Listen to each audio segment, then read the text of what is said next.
За сайн байцгаана уу? Цэнгүү усны нөөц байгаль хамгаалалт уу? Энэ удаагийн подкастаар экологийн эрх зүй гэж юу вэ? За тэгээд холбогдох асуудлуудын талаар энгийн бөгөөд товч тодорхой хэлцээ. За тийм. За экологийн эрх зүй гэдэг нь юу яг юу гэлт юм байл хамгийн эхлээд энэ асуултаас эхэллээ. За ерөнхий ойлголт өгөхөд бол за экологийн эрх зүй гэдэг маань болохоор байгаль орчныг хамгаалах, за нөхөн сэргээх, за байгалийн нөөц бодлогыг зөв зөвхөстэй ашиглах, за байгалийн тэнцвэр байдлыг хангахтай холбогдож байгаа тэр үүсэж байгаа тэр харилцааг одоо зохицуулах хэм хэмжээний нийлбэр одоо нийлбэрийг ерөнхийдөө экологийн эрх зүй гэж одоо хэлээд байна. За экологийн эрх зүй нь ер нь дэлхийд дахинд хизээ үүссэн бол манай Монгол улсад хизээнээс ер нь орж ирсэн бол за ерөнхийдөө бол одоо хүн төрөлхтөн байгальтай одоо харилцаж эхэлснээс хойш л одоо экологийн эрх зүй үүсгэх шалтгаан болж эхэлсэн л дээ. За байгаль эхлээд одоо өөрийнхөө зүй тогтлоор үүссэн. За дараагаар нь хүн үүссэн. Хүн үүсээд амьд явах тэр хэрэгцээ шаардлага хангахын тулд одоо байгалийн баялагийг ашиглах. Тэр анх дахь субъект нь хүн өөрөө байдаг. За түүний дараагаар нийгэм үүснэ. Тэгээд төр улсууд одоо үүсээд за тэгээд энэ байгалийн одоо харилцааг одоо тодорхойлж тогтоох тэр экологийн эрх зүй гэдэг салбар маань өөрөө ингэж үүсэж өгдсөн юм байна. За тэгвэл экологийн эрх зүйж мэргэжилтэй хүмүүс нь яг ямар ажил хийх вэ? За экологийн эрх зүйч гэдэг нь одоо ерөнхийдөө одоо байгаль орчныг одоо хамгаалахтай холбоотой тэр хууль эрх зүй асуудал бол мэргэжсэн хуульч эрх зүйчийг бол хийж байгаа.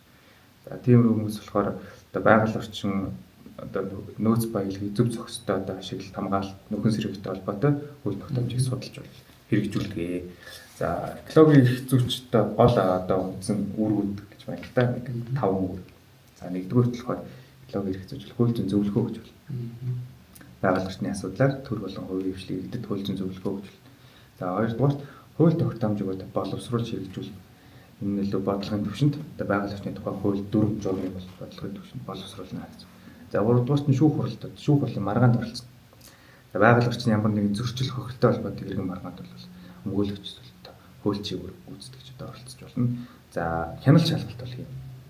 Байгаль орчны хамгаалах чиглэлээр явуулж байгаа одоо ямар нэгэн үйл ажиллагаанд одоо хууль нийцэж байна уугүй гэдэг юм. За тавдугаарт байгаль орчны боловсрол олгож. За одоо иргэдэд одоо энэ байгаль орчны хамгаалах тэр эрх зүйн одоо ямар нэгэн ойлголт мэдээлэлтэй болгох тэр сургалтыг бол ер нь экологийн эрх зүйж болохын тулд тэгэхээр яг ямар шат дамжлагтай сурна гэсэн үг? За мэдээж хамгийн түрүүнд эрх зүйч гэдэг мэрлэлээр бакалаврын зэрэг авна. За тэр дундаа одоо экологийн эрх зүйгээд одоо энэ салбараар илүү цаашаа дагж мэргэшээд явж болно. За тэгвэл манай оронд байгаль орчны эрх зүйн зохицуулалтууд нь ер нь яаж явагддаг юм бэ? Ямар үе шаттай явагддаг юм бэ гэдэг талаар?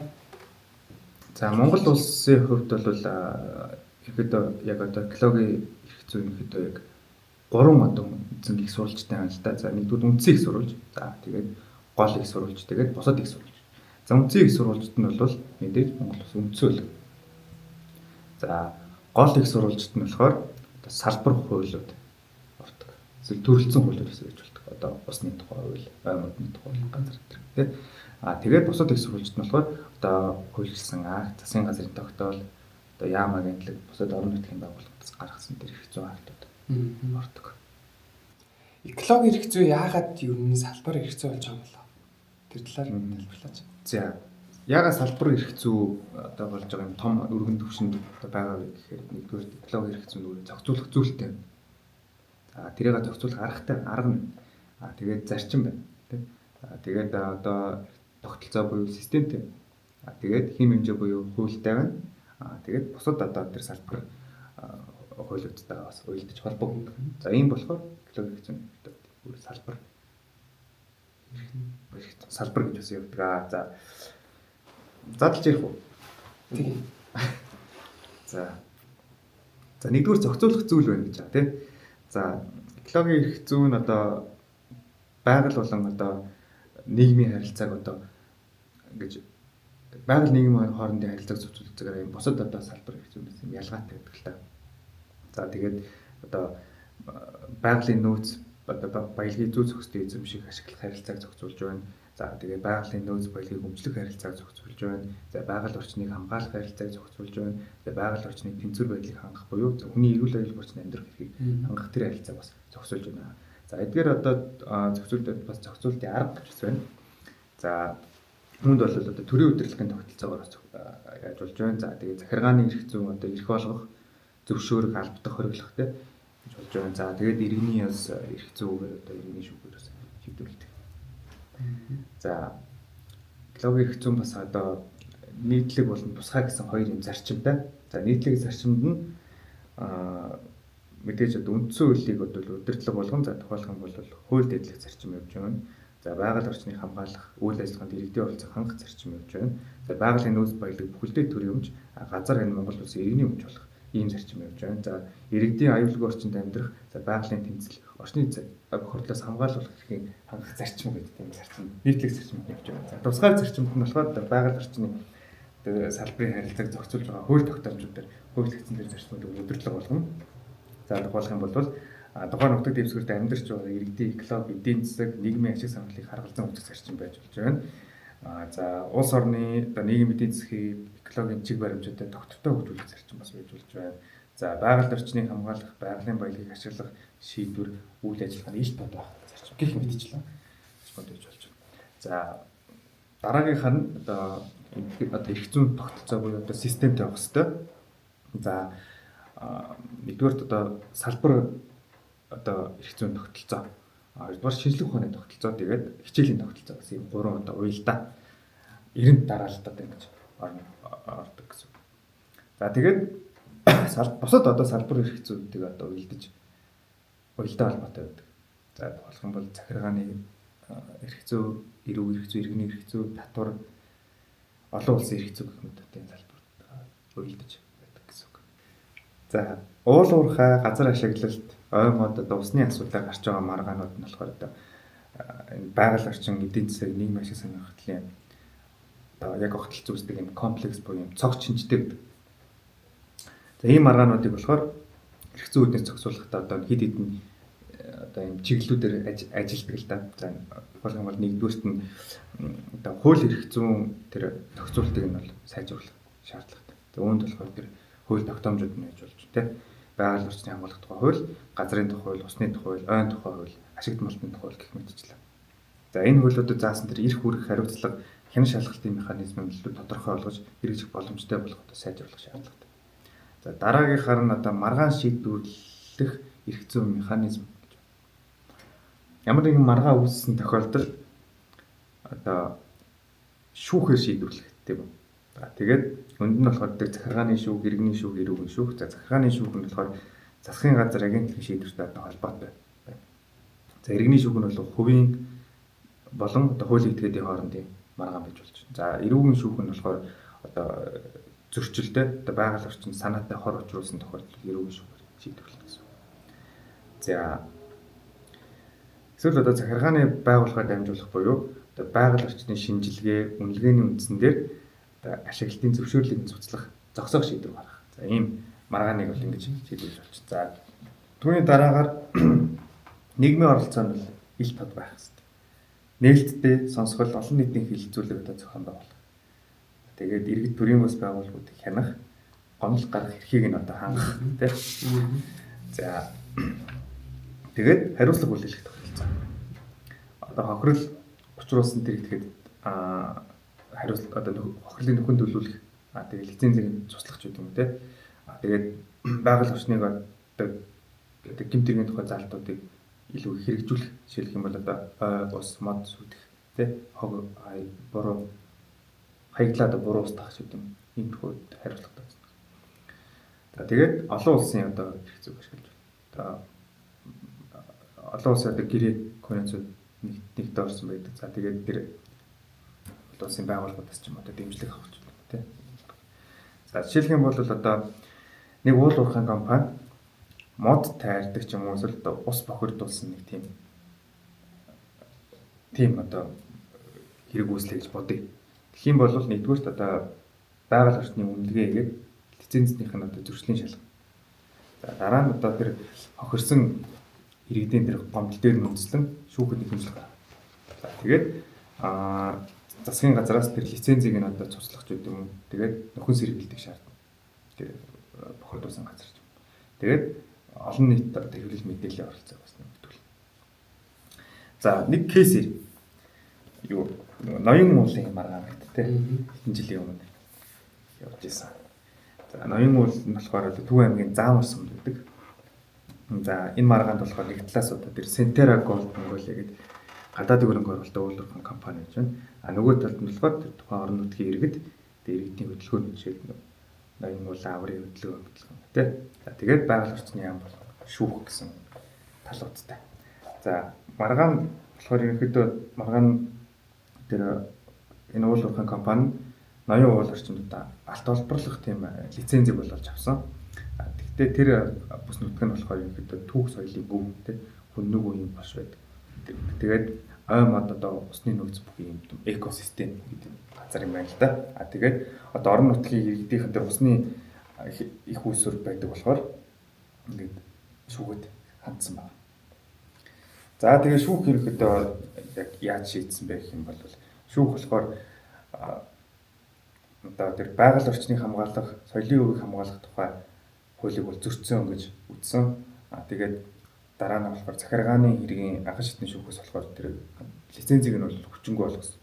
Тэгээд дээд шатны шүүхээс болохоор иргэдийн тал шийдвэр гаргаад тэр ноён уулын орчимд одоо уул уурхайн үйл ажиллагаа явуулахыг хориглосон байна.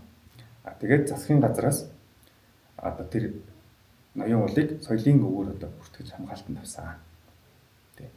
За энэ дээр одоо түрүү нөгөө хэлсэн.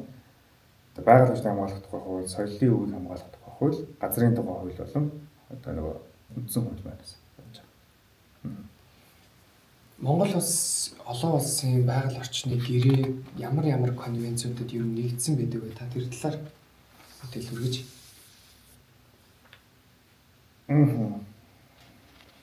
За